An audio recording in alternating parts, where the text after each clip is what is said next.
Aleluia. Você está feliz? 5 pessoas estão felizes. Você está feliz? Amém. Aleluia. Glória a Deus. Irmãos, nós temos vivido dias onde nós percebemos claramente que sobre nós está pairando algo novo, algo diferente. Quem está percebendo isso? Espiritualmente falando, nós estamos percebendo claramente, está se tornando palpável. E nós como igreja, nós temos buscado isso, estamos pedindo ao Senhor, nós temos clamado a Deus há muito tempo, que nós possamos experimentar algo profundo da parte dEle. E Ele tem respondido, porque quando nós buscamos, nós encontramos. Quando nós batemos, a porta se abre. Quando nós pedimos, nós somos respondidos. Amém? Glória a Deus, aleluia. E nós estamos falando sobre a glória de Deus no mês de julho. E nosso assunto dessa semana, nós já falamos sobre isso na célula. E o tema dessa semana é: a terra se encherá da glória. E eu queria que você fosse comigo lá em Números 14, versículo 21. Pessoal da mídia, eu vou ler na versão King James. Números 14, 21.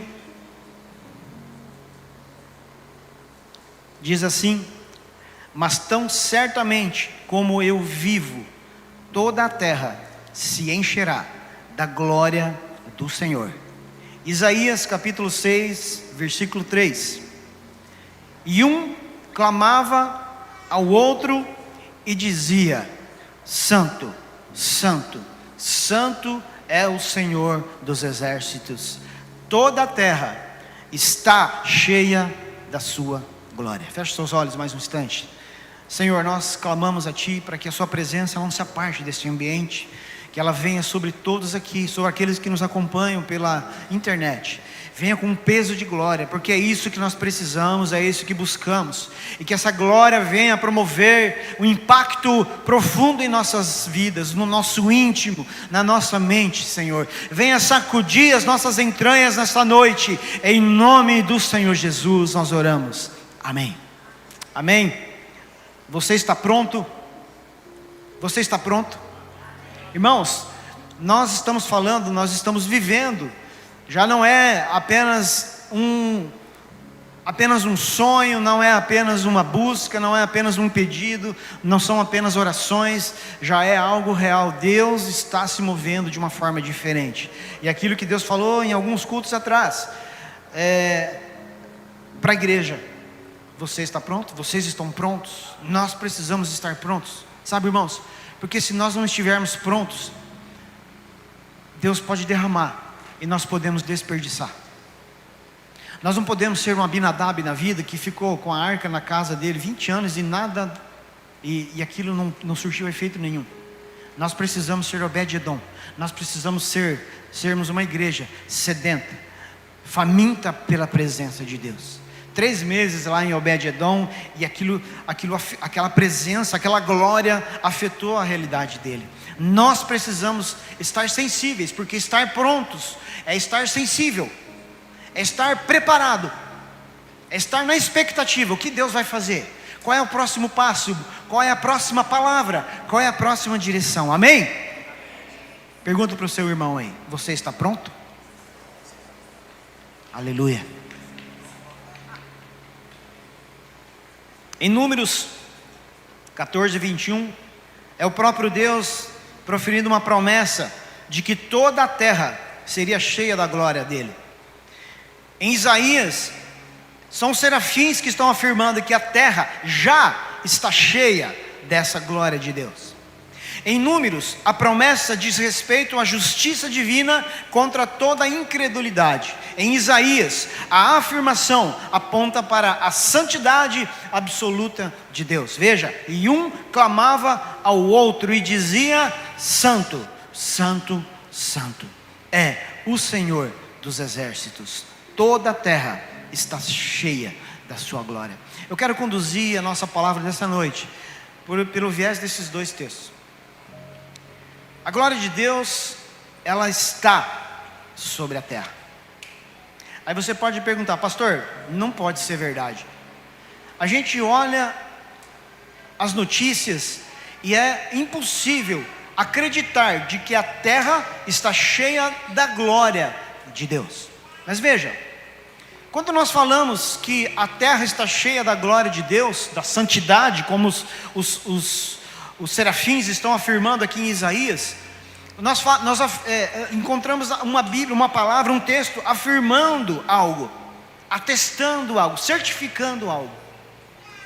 E quando nós nos deparamos com essa afirmação, nós entendemos que Deus não perdeu o controle, apesar de aparentemente parecer que sim.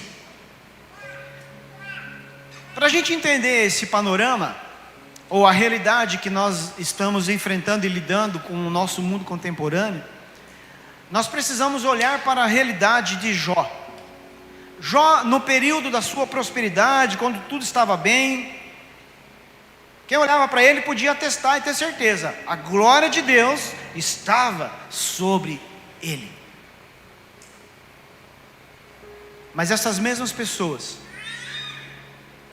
podiam dizer, ou até disseram, que depois que ele perde tudo, Jó perde tudo, esta mesma glória já não havia mais, já não estava mais sobre ele. É uma leitura meramente humana, baseada num olhar, num ponto de vista meramente humano, porque o olhar humano, ele tende a construir uma cosmovisão de que se as coisas estão bem, então Deus está presente. Se as coisas não estão bem, então Deus abandonou. Então há algum problema acontecendo ali. Pode ser, mas não no caso de Jó. Não no caso daquele que é temente a Deus, como Jó. Não no caso daquele que serve a Deus, que se aparta do mal, que é reto, que é íntegro, que é justo, como Jó. Então, nós precisamos entender que aquilo que Jó estava vivendo não dizia, ou não diz respeito a uma ausência da soberania de Deus sobre a sua vida. Não é verdade. Assim como também não é verdade sobre as nossas vidas, nós que tememos a Deus, que servimos a Ele, que nos apartamos do mal, que somos retos, que buscamos a retidão e a integridade, nós também precisamos entender que, mesmo as coisas não indo bem na nossa vida, não significa que a glória de Deus se apartou de nós, não significa que Ele deixou de ser soberano sobre nós, amém?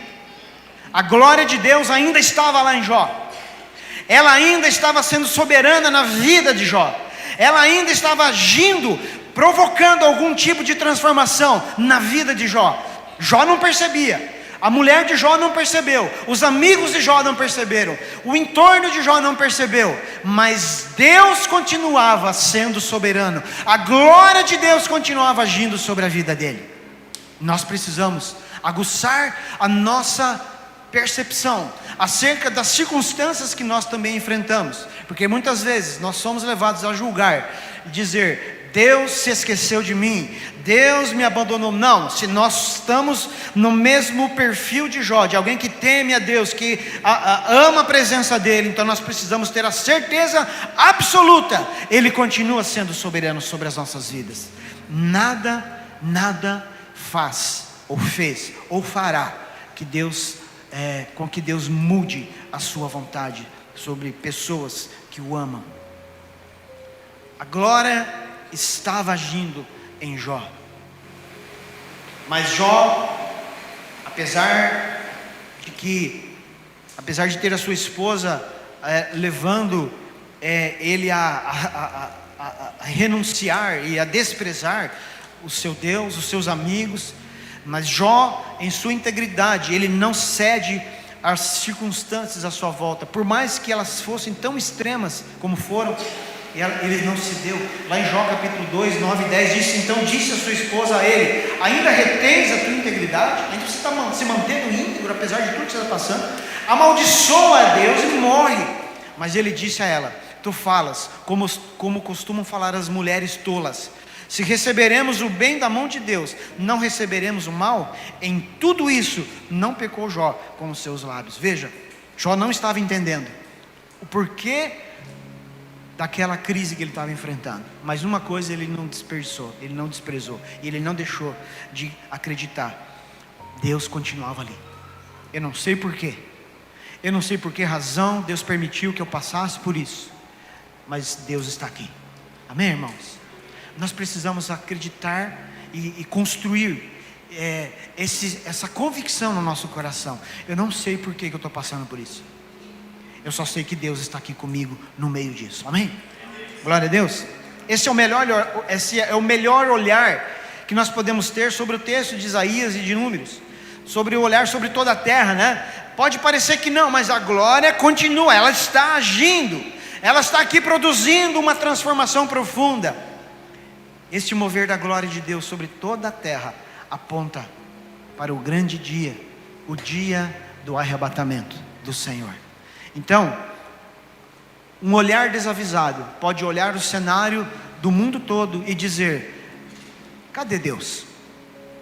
Um desavisado, um cético, um ateu, alguém que não tem a sua fé alicerçada no Senhor, olha todas as desgraças que o mundo experimenta e pode fazer essa pergunta: aonde está Deus? Alguém perguntou eu não lembro se era a filha do Billy Graham, logo após os atentados às Torres Gêmeas lá nos Estados Unidos, no 11 de setembro, por que Deus permitiu, e isso era numa entrevista, numa televisão, numa rede de televisão americana, por que Deus permitiu que isso acontecesse na nossa nação? E você sabe, aquele atentado, ele feriu o orgulho americano, o símbolo da prosperidade, da economia americana foi agredida, ela foi destruída. 2 torres vieram ao chão de uma forma absurda, 2 aviões foram arremessados contra aqueles prédios. E aí a pergunta óbvia que vem na boca de uma jornalista, não me lembro agora se era homem ou mulher, mas o fato é que a pergunta veio: aonde estava Deus? Por que Deus permite tudo isso? Então a resposta da filha do Billy Graham foi a seguinte: nós fizemos essa escolha. Nós começamos a tirar Deus das nossas escolas, nós começamos a tirar os símbolos cristãos das instituições públicas, nós começamos a afastar Deus de tudo que somos e fazemos. Para quem já viu uma nota de dólar, existe, eu não sei se ainda ela existe, essa expressão: em Deus nós cremos. Na nossa nota de real, nós tivemos, eu acho que não, alguém me ajuda aí, mas eu acho que não tem mais, mas por muito tempo, nós tivemos uma expressão: Deus seja louvado. Mas nós estamos tirando essas coisas, nós estamos afastando esses símbolos, nós estamos nos distanciando desses símbolos. Nós, que eu digo, não igreja, mas nós como nação, nós como povo. E aí a pergunta vem: por que Deus permite uma coisa dessa?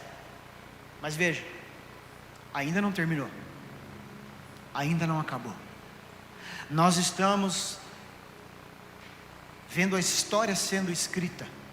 Nós olhamos para Apocalipse e nós já contemplamos muitas coisas que já aconteceram, muitas revelações que já se cumpriram, mas algumas ainda estão por se cumprir. Nós estamos no curso da história.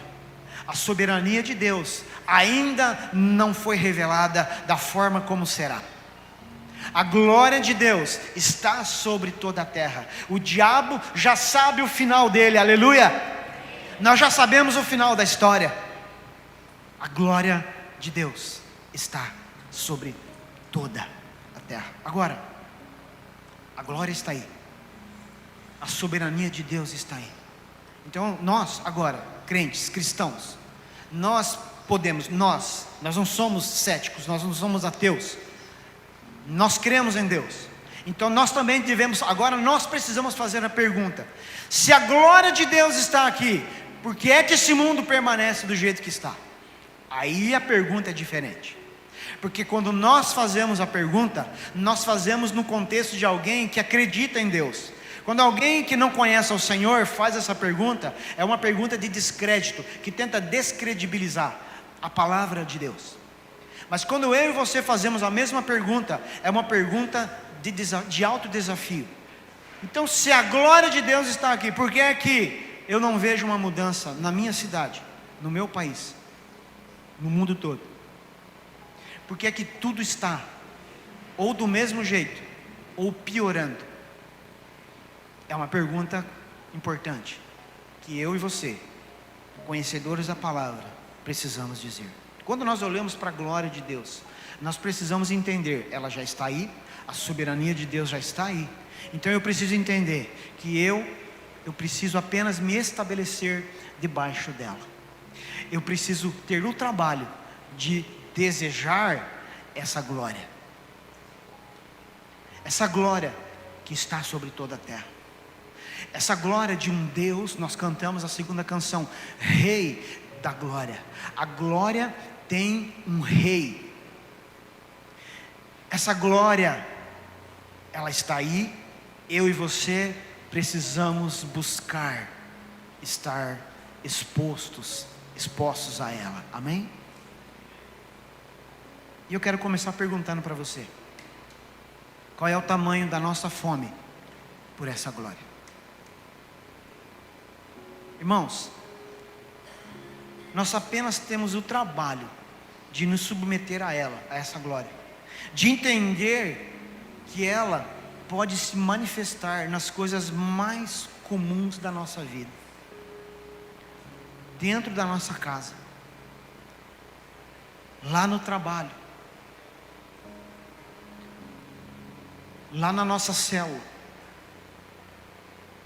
lá no lazer, no jogo de futebol com os amigos, no pedal, na corrida, na pescaria, na igreja, na cidade, na nação. Nós só temos o trabalho de nos submeter a essa glória. A questão aqui, meu irmão, é a seguinte: até onde estamos dispostos a ir? Presta atenção nessa pergunta. Até onde nós estamos dispostos a ir para nos submeter à glória que já está, a glória de Deus que já está sobre a terra? Ou o que nós estamos dispostos a fazer para nos submeter a essa glória? Aquela mulher pecadora lá de Lucas 7, ela invade um evento, uma reunião particular, e ela entra e já se joga aos pés de Jesus, e ela quebra um recipiente de nardo, um vaso de alabastro, melhor dizendo, contendo nardo puro. O nardo era o perfume, e ela derrama aquele perfume caríssimo aos pés de Jesus. Ela provoca um ato extravagante. Aquela mulher pecadora, ela entendeu que Jesus era muito importante para ela. Os nossos atos refletem a importância daquilo que nós estamos desejando. Aquela mulher, ela cometeu um ato extravagante, ela provocou um escândalo naquela reunião. Aqueles religiosos que viram aquela cena falaram, o próprio Judas disse, mas que desperdício. Um perfume que ela gastou quase um ano para comprar, um ano de trabalho, um salário de um trabalhador comum, quase um ano, ela demorou quase um ano, juntou dinheiro, quase um ano, comprou aquele perfume caríssimo, para em segundos, ela desperdiçar aos pés do Senhor Jesus. Lucas 7:47, nos traz uma definição do porquê essa mulher, ela fez o que fez. Diz, pois eu te digo, os pecados dela, que são muitos, lhe são perdoados, porque ela muito amou, mas a quem pouco é perdoado, pouco ama. Veja, Jesus estabelece uma escala de grandeza. Jesus estabelece um termômetro. Jesus está dizendo, essa mulher tinha muitos pecados, E porque ela tinha muitos pecados, ela se sentiu muito perdoada. E porque ela se sentiu muito perdoada, ela amou muito. E porque ela amou muito, ela fez um ato muito extravagante. Veja, tudo seguiu uma proporção. A pergunta que eu fiz no começo: o que ou até onde estamos dispostos a ir para nos submeter ou para experimentar a glória de Deus? Nós já ouvimos, pastor, para que tanto?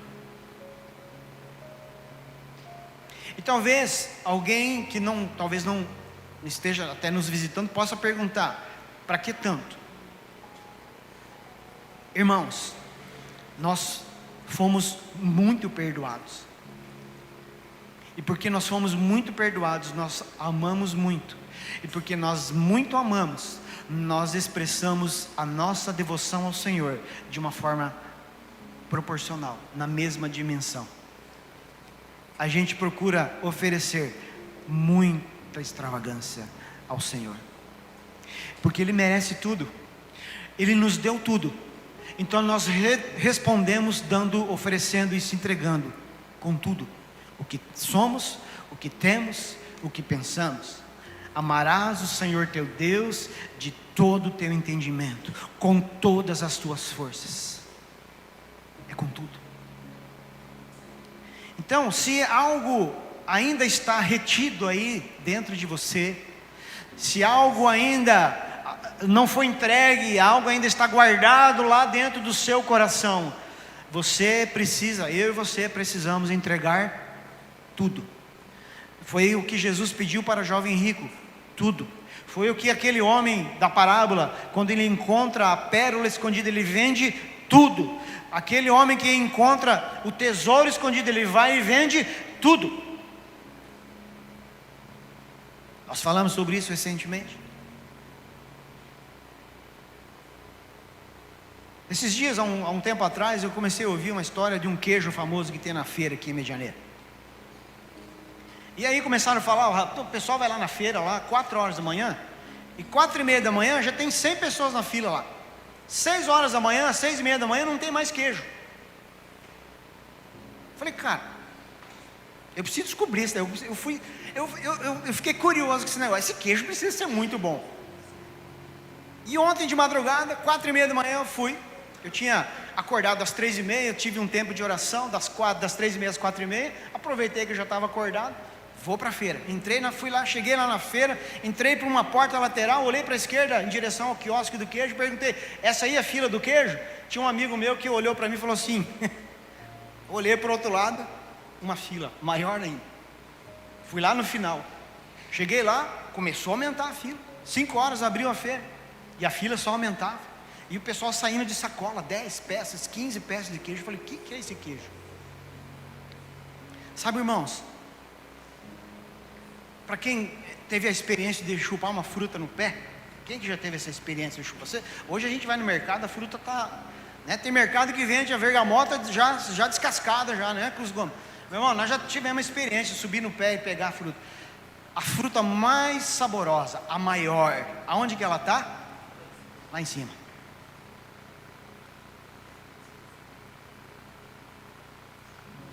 Quando a gente tem uma expectativa bem generosa quanto a experimentar a glória de Deus, a presença do Senhor.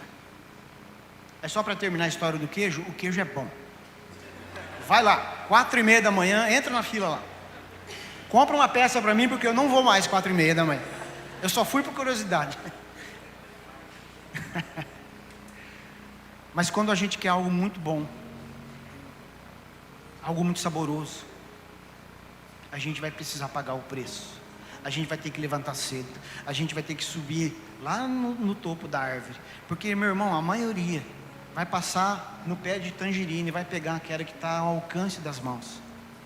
Mas aquela mais vistosa, aquela mais saborosa, a maior fruta, está lá no lugar mais difícil. E se você quiser ela, você vai ter que subir lá em cima.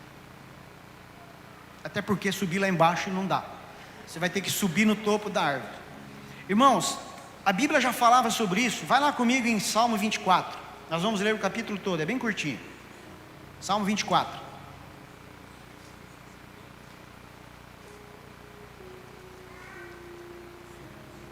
Do Senhor é a terra e tudo o que nela existe. Olha só, nós estamos falando que a glória de Deus está sobre toda a terra, o mundo e os que nele vivem, pois foi Ele quem a estabeleceu sobre os mares. Olha só, está falando da soberania de Deus. E afirmou sobre as águas.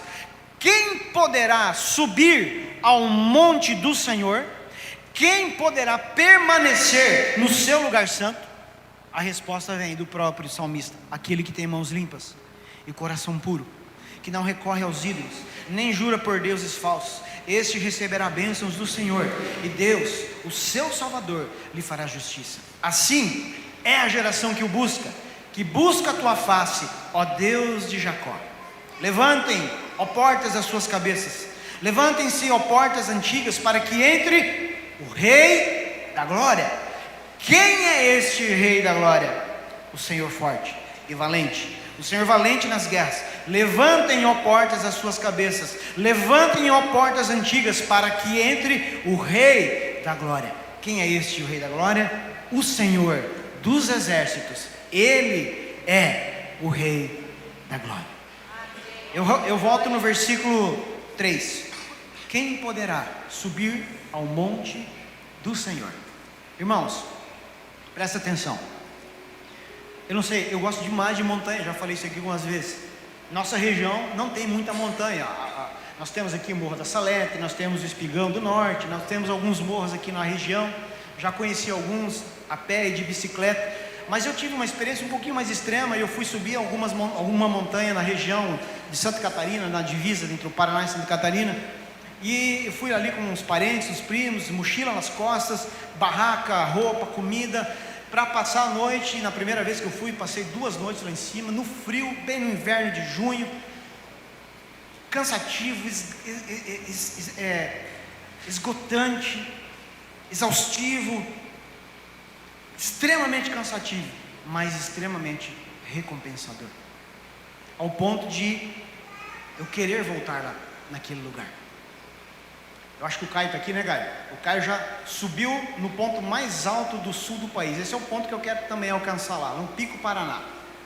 Irmãos, é muito fácil eu e você sentarmos e abrir o Instagram e olhar a foto do Caio, que subiu lá no Pico Paraná. Mas outra coisa é eu e você nos prepararmos, colocar a mochila nas costas, preparar toda uma logística, fazer todo um planejamento e subir lá no Pico Paraná, que é uma das subidas mais exigentes do montanhismo brasileiro. Apesar de todo o sofrimento, apesar de toda a dor, apesar de todo o cansaço, de todo o esgotamento físico, a gente quer voltar. Por que a gente quer voltar? Porque vale muito a pena, porque a recompensa vale todo o sofrimento.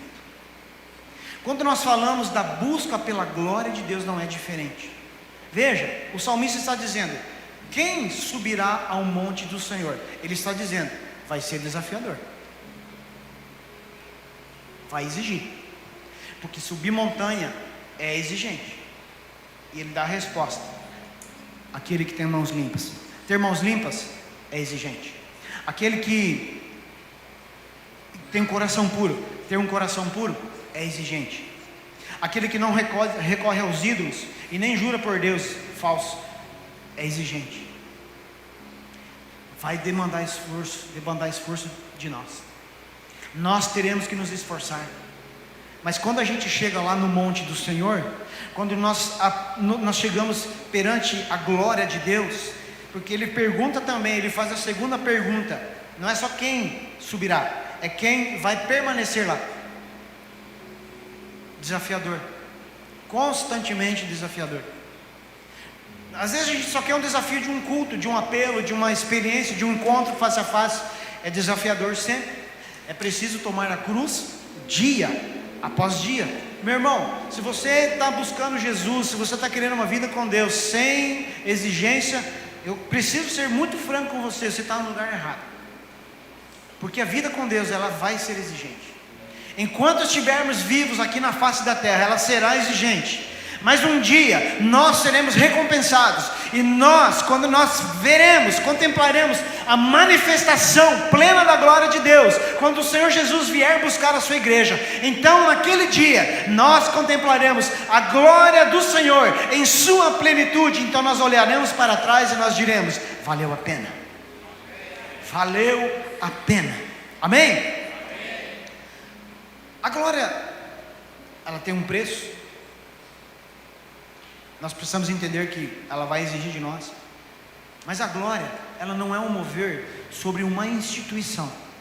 Quando Deus fala da sua glória, que Ele vai encher a terra da sua glória, ou que a terra já está cheia dessa glória, nós precisamos entender que esse derramamento é sobre indivíduos, ou seja, sobre mim, sobre você, sobre pessoas.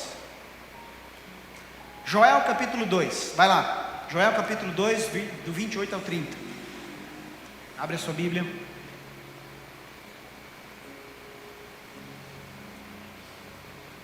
E acontecerá que depois derramarei o meu espírito sobre toda a carne. Não é sobre toda instituição religiosa, não é sobre todo o templo, não é sobre toda a igreja, sobre toda a carne. Pessoas, indivíduos, e vossos filhos e vossas filhas profetizarão, os vossos velhos sonharão sonhos, e os vossos jovens verão visões. E também sobre os servos e sobre as servas, naqueles dias derramarei meu espírito, e mostrarei maravilhas no céu e na terra, sangue e fogo e pilares de fumaça. Irmão, você acredita nessa palavra? Amém? Quem acredita nessa palavra? Nós precisamos ir de encontro a esta palavra, porque é uma promessa, e acontecerá. Tem versão que fala, e acontecerá nos últimos dias, que derramarei do meu espírito sobre toda a carne, sobre mim, sobre você. Esquece agora título, posição, cargo, função, placa de igreja, instituição, se é grande, se é pequeno, se é rico, se é pobre, esquece isso. Sobre toda a carne. Esse derramamento, derramarei o meu espírito. Esse derramamento é uma promessa. Vou repetir a pergunta adaptada a esse texto: o quanto nós estamos desejando viver esta promessa? Porque presta atenção, é uma promessa. Deus não vai falhar em cumprir o que Ele prometeu, ok? A questão é: eu serei participante dessa promessa ou um mero assistente? Porque Deus vai fazer, seja comigo, seja com o outro, Ele vai fazer, amém? Deus não depende de mim, de você. Deus não depende financeiramente, o Wellington não quis, a igreja Água Viva não quer. Não, Ele não vai deixar de fazer porque a gente deixou de desejar. Ele só vai usar outro. E eu não sei o que você pensa quanto a isso, mas eu entro em crise em saber que Deus vai deixar de me usar para usar outra pessoa, só porque eu desejei de viver ou de experimentar desse derramamento. Eu não quero perder isso. Aí, meu irmão, isso aqui vai envolver desejo do nosso coração, intensidade de busca, fome, sede, porque é uma promessa. Ele está prometendo, e essa promessa é para os nossos dias. Esse derramamento é para os nossos dias. Essa promessa é para os nossos filhos. Pais, você precisa começar a profetizar. Se você ainda não faz isso, você precisa começar a profetizar sobre a vida dos seus filhos. Experiências com o Espírito Santo, derramamento do Espírito Santo, batismo do Espírito Santo sobre os seus filhos, sobre os nossos filhos. É uma promessa. Filhos, você precisa começar a profetizar sobre os seus pais.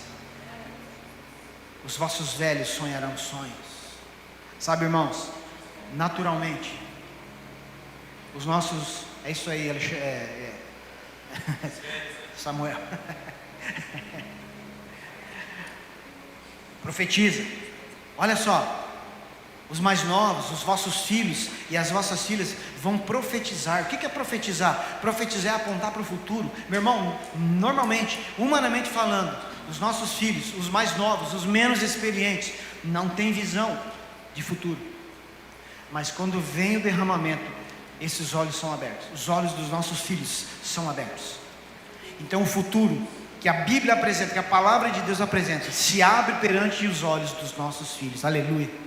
Olha só, esse derramamento ele provoca um efeito nos mais velhos, porque os mais velhos, eles tendem a deixar de sonhar. Eles chegam num estágio da sua vida que eles vão pensar: acabou para mim, eu já fiz o suficiente, Deus não tem mais para mim. Ei, você que já passou de uma certa idade e está pensando que acabou para você, o derramamento do Espírito vai provocar uma nova realidade sobre a sua vida também.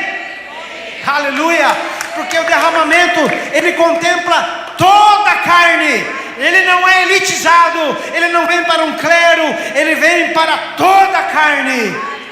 Aleluia, aleluia. E os jovens terão visões. Geralmente o jovem está pensando agora, no momento.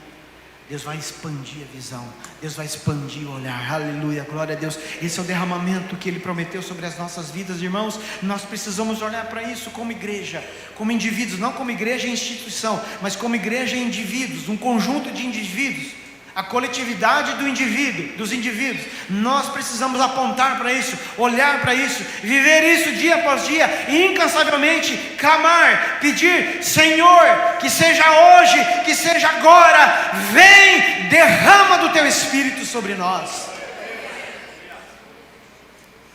Mas nós não estamos pedindo. Nós pedimos tantas coisas. Nós pedimos por sucesso profissional. Nós pedimos por aumento de salário. Nós pedimos uma nova casa, um novo carro. E tudo isso é super válido. Mas isso perde totalmente o sentido quando nós olhamos para uma glória de um Deus que criou os céus e a terra e todo o universo, e cuja glória já está sobre toda a terra. Nós precisamos mudar a nossa atitude. Nós precisamos começar a gastar energia com aquilo que de fato tem sentido, um efeito, algo que vai surtir efeito para toda a eternidade. Nós estamos preocupados com coisas que vão se perder, com coisas que vão ficar aqui. Nós vamos morrer, meu irmão. Essas coisas, tudo que nós estamos gastando energia, vão ficar tudo aqui. O dinheiro que eu e você estamos ganhando e juntando, alguém vai gastar quando a gente partir.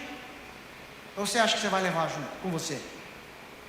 Mas nós precisamos consumir a nossa energia, buscar primeiro o reino de Deus. E quando a gente se posiciona debaixo desse princípio, nós entendemos que as demais coisas começam a se estabelecer, assumir o seu devido lugar em nossas vidas.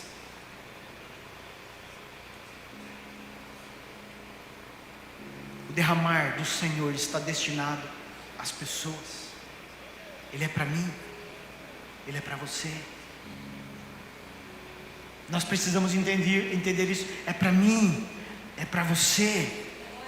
O mesmo peso da glória que Moisés desejou lá, quando ele abriu mão do favor de Deus, ele preferiu o peso, o cabode, o peso da glória de Deus. Ela está disponível a mim e a você. Nós só precisamos desejá-la.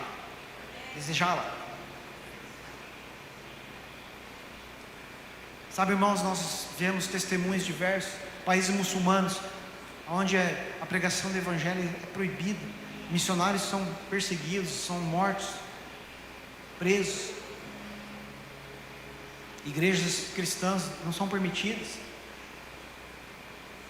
Mas essa glória de Deus que está sobre a terra vem sobre essas pessoas com um nível de revelação absurdo que eu e você sequer temos noção do que isso representa. E esses muçulmanos, eles estão tendo visão de Jesus Cristo. Literalmente, eles estão vendo Jesus Cristo. Eles veem Jesus Cristo. Eles entregam a sua vida a Jesus Cristo. E há inúmeros relatos de pessoas que estão tendo essas visões de Jesus. Elas estão entregando. Veja, não é um derramar sobre uma instituição religiosa, até porque é proibido a instituição religiosa, mas o derramamento vem sobre as pessoas, ele está disponível, ele é uma realidade. Sabe por que nós não vivemos? É porque nós não buscamos. Sabe por que nós não experimentamos? Porque nós não estamos apontando para ele, para ela, a glória. Nós estamos olhando, buscando realidades pessoais, particulares, contentamento, realizações, conquistas pessoais. Repito, tudo isso super válido, mas nós estamos desprezando a glória de Deus. Nós estamos ignorando o derramamento do Espírito Santo, que é uma promessa para os nossos dias. Nós não temos pedido, nós não temos buscado. E eu repito, um fato é, a glória de Deus está sobre a terra, em caráter da sua santidade. Ou a glória do Senhor, em Números, ela encherá toda a terra, no que diz respeito à justiça divina em relação aos incrédulos. Agora, em relação a essa glória, o que eu e você faremos? Nós iremos participar deste mover, ou nós vamos nos contentar em apenas assistir o que Deus já está fazendo e o que Ele ainda deseja fazer?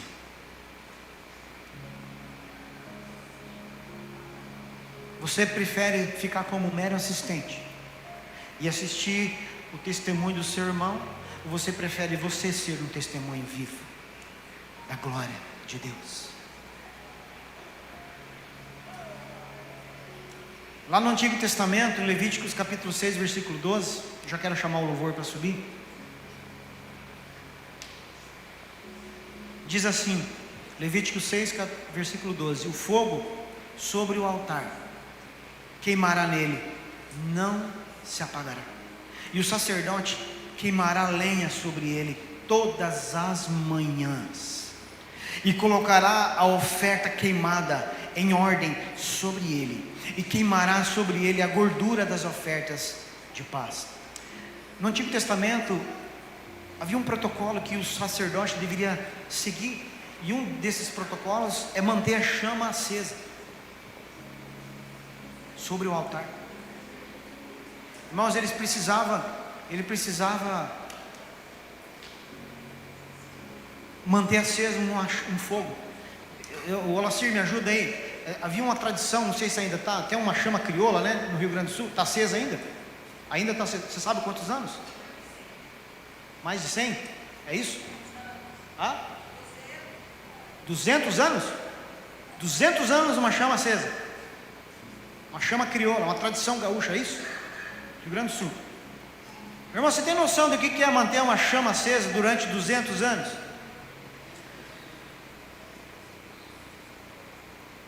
Lembra do desafio? Lembra do queijo? Lembra de subir a montanha?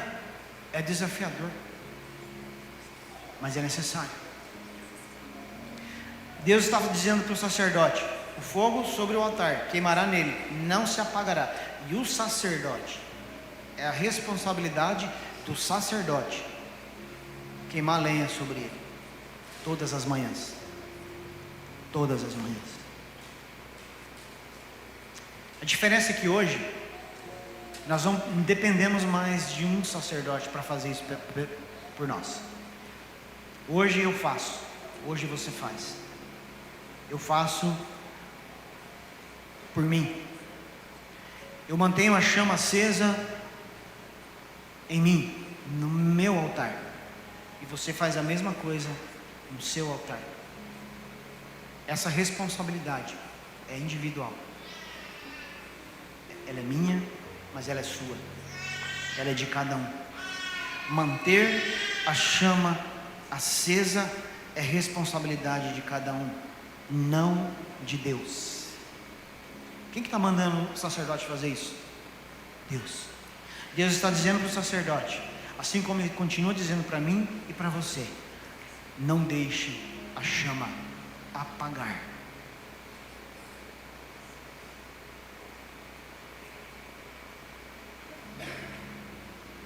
Todas as manhãs, está falando do início do dia, está falando antes do nascer do sol. Biblicamente é é o melhor horário do dia para buscar a presença de Deus. Nós vamos encontrar, isso aqui cabe um estudo vasto sobre isso, mas nós vamos encontrar muitos relatos de pessoas que sempre oravam pela manhã, pela madrugada, antes do sol nascer. Veja, é exigente, requer esforço pessoal, uma chama que não se apaga, é uma luz sempre acesa, um fogo que sempre aquece, um coração sempre incendiado pela glória de Deus. Era a hora de você dar um amém bem forte agora. Amém? Nós precisamos ser uma igreja cuja chama não se apaga. Nós precisamos ser uma igreja incendiada. Aleluia. Se eu não deixo a minha chama apagar dentro da minha casa, então a minha casa será cheia da glória de Deus. Se a minha casa não deixa a chama se apagar, então o meu trabalho será cheio da glória de Deus. A igreja a qual eu pertenço será cheia da glória de Deus. A célula que eu ou frequento ou lidero será cheia da glória de Deus. Se esta igreja não deixar a sua chama apagar, esta cidade será cheia da glória de Deus. Se cada igreja em Medianeira não deixar a sua chama apagar, nós teremos um grande avivamento. Se toda a igreja de Cristo no nosso país não deixar a sua chama apagar, nós teremos um grande derramamento sobre a nossa nação.